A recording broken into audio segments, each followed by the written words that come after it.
Write a program to input a number and print its factorial value. Now what is factorial? You know that factorial, that this is the exclamation mark indicating the factorial. Now if you want to find the factorial of 5, so it will be multiplied up till the natural number to 1 or from 1 to the number. Now let's see here, 5 into 4 into 3 into 2 into 1 will gives you 120. How we can achieve this task with the help of recursion? So have a look, students. First of all, we are creating the class giving the name that is factorial. And after this, I am making a function of int type that is int fact and receiving an integer value or a number in n to find the factorial of n.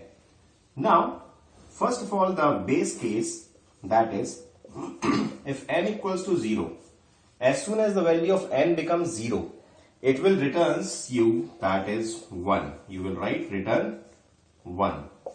If it is not so, that means you have to print the else part, else return, that is the value of n will be multiplied, and again invoke the function that is fact. And now in the updation part or the parameterized part, you have to update the value of n, that is n minus 1, and close this statement. And now closing this function and closing this class. Now have a look the dry run of this program. If we see the dry run of this program, such as the function fact is being invoked and passing 5. So this function is being invoked. The value of n is 5 over here. When the control moves to the next part, next statement, it will check whether n is equals to 0. No, condition is false. So control moves to the next part, that is your else part. So it will return n multiply.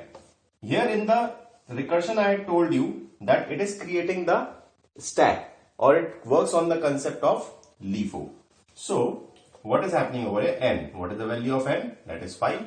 So it will store 5 asterisk multiply into a stack. Now again the function is invoked. When the function is invoked, control moves to the function calling again. By updating the value of n is minus 1. So now function is invoked. I am writing fact of 4. Now again control moves to the next statement. If n is 0, no, n is not 0. So control moves to the else part. It will return again n multiply. What is n over here? That is 4. So we will write in a stack into the memory, that is 4 multiply. Now next step, again it will be invoking fact. So again it will invoke fact, passing the value n minus 3. What is 4 minus 3? Sorry, 4 minus 1, that is 3. Again control moves to this function and comes over here. N equals to 0. No, condition is false over here. When condition is false, it will move to the else part. And it returns n multiply, that is 3 multiply. Again one stack is being stored into the memory. Again function is invoked. Control moves to the next part. I am invoking the function like this. N minus 1, that is 3 minus 1 will gives you 2. Now control comes over here checking n equals to 0. No, condition is false. Again it moves to the else part. It returns n multiply, that is 2 multiply, and stored into the stack. Again function gets invoked. So I am writing function here 2 minus 1 will gives you 1. Now control moves to the next part.